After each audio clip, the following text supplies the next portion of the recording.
Buenos días, muy buenas tardes, jóvenes. Este es otro video para explicar en este caso tres conceptos que son fundamentales a veces para entender el siglo XX y su devenir político, que son conflictos, separatismo y terrorismo, ¿ya?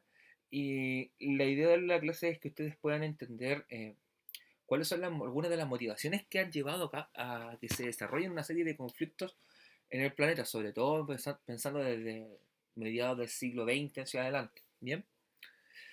Este video servirá de apoyo para tercer nivel básico, segundo nivel medio en su jornada de mañana y tarde. Ahí abajo aparece el correo en el cual se pueden comunicar en caso de cualquier duda o consulta. Y en este caso correspondería a la semana número 17. Sin nada más que decir, chiquillos, comenzamos. En la clase anterior lo que hablamos fue sobre la globalización, los aspectos sociales y culturales de esta, destacando elementos como la diversidad, el surgimiento de moda, la importancia que han tomado los memes, entre otros.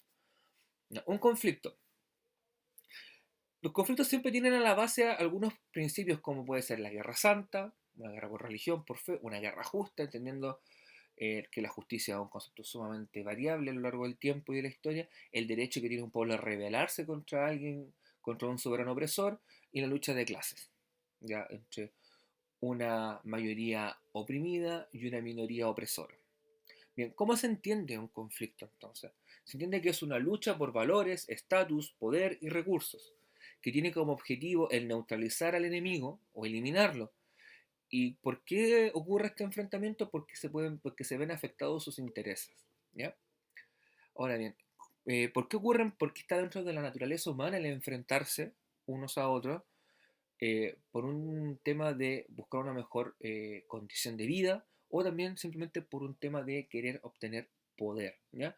Un ejemplo de estas guerras que nombraron un comienzo son las cruzadas, que son un ejemplo claro de guerra santa. La lucha de clases se puede ver vista reflejada, por ejemplo, en la Revolución Rusa, el derecho a rebelión en todas las manifestaciones populares que han ocurrido a lo largo del mundo en su historia. ¿Ya? Y, por ejemplo, una persona poderosa es una persona que tiene poder. ¿Y por qué tiene poder? Porque tiene un estatus diferente. Como el caso del tío Andrónico Luxich. ¿Ya? ¿Cómo se expresan estos conflictos? ¿Qué expresiones tienen?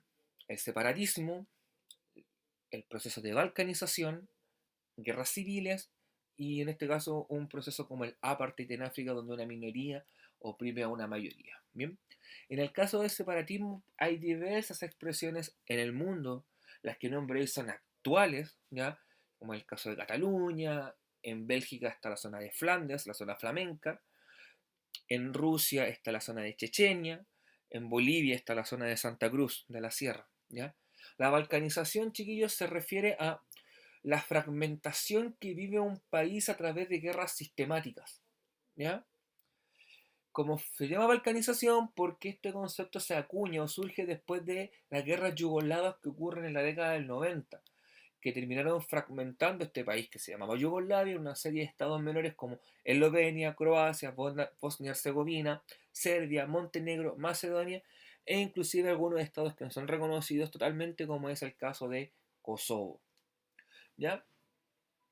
Guerras civiles en África hay por doquier y son conflictos culturales muchas veces de tribus que han estado enemistadas por décadas o siglos, como fue el caso de los Hutus y los Tutsis en Ruanda, en el año 94, donde ocurre el genocidio ruandés. Y el apartheid tiene que ver con el proceso que vive Sudáfrica de pasar de ser un país eh, gobernado por una minoría blanca descendiente de ingleses y holandeses que oprime a una amplia población afrodescendiente que fue por décadas vista como un ciudadano de segundo orden. ¿Ya? El separatismo, chiquillos, profundizando un poquito lo que es el separatismo tiene diversas motivaciones, culturales, políticas y económicas.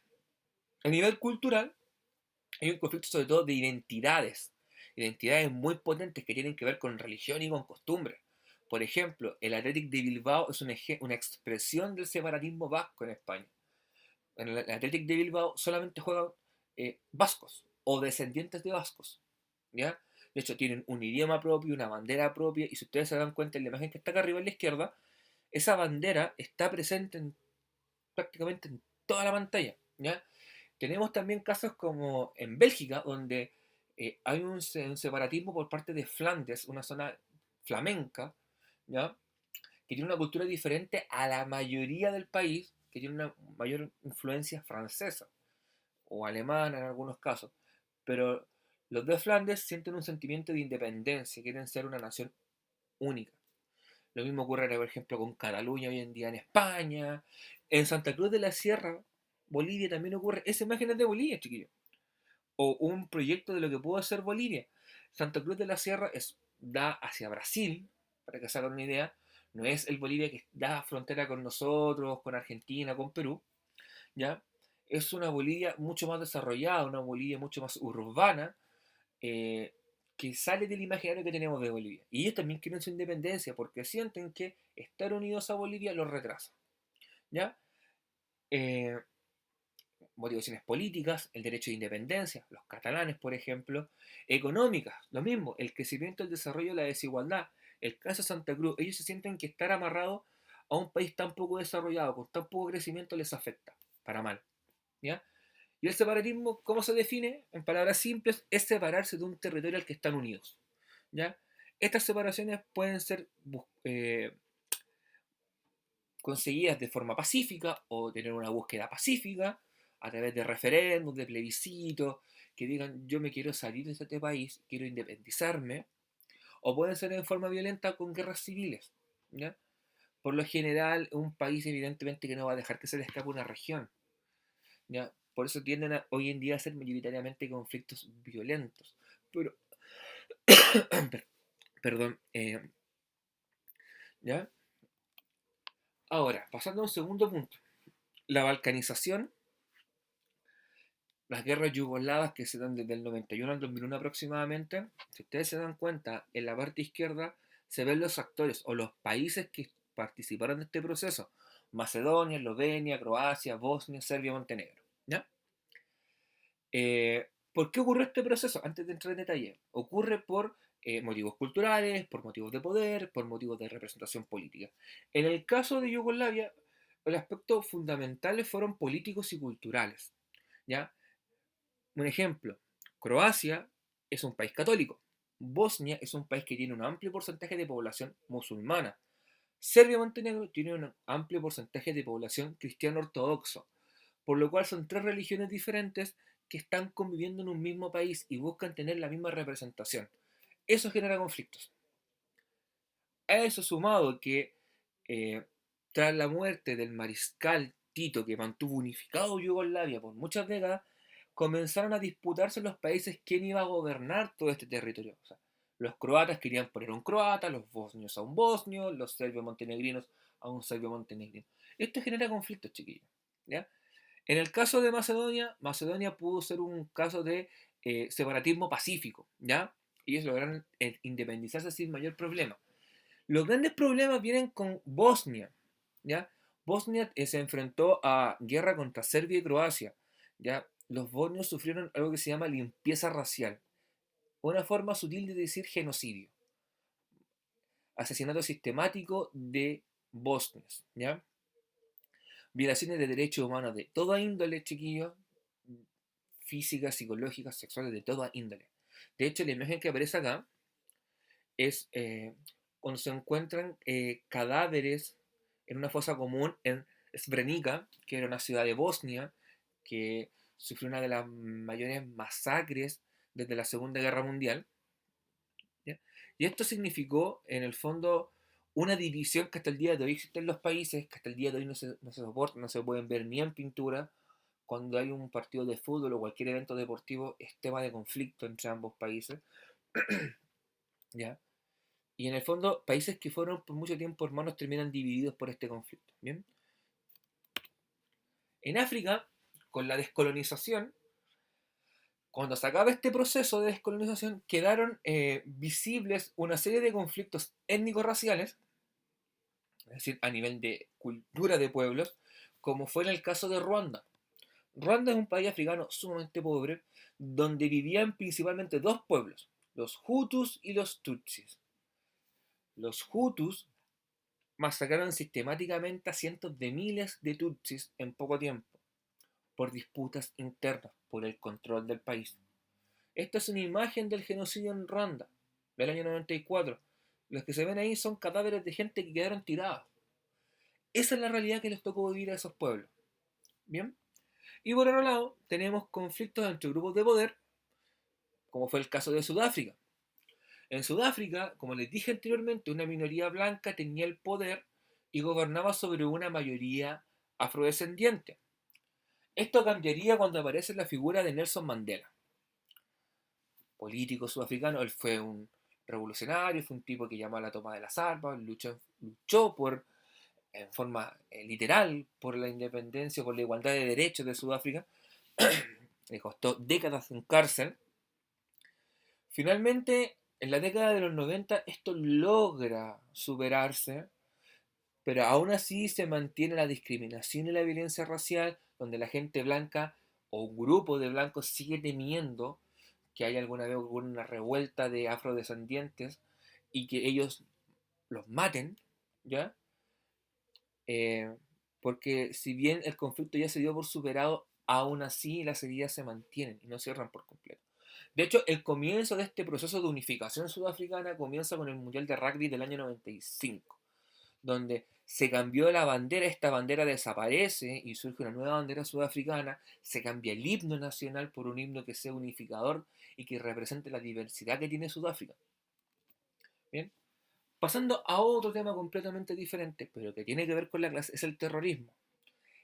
¿Cómo podemos definir el terrorismo? Se define como la negación de los derechos humanos, la negación del orden establecido y la búsqueda de cambiar el orden establecido a través de la violencia.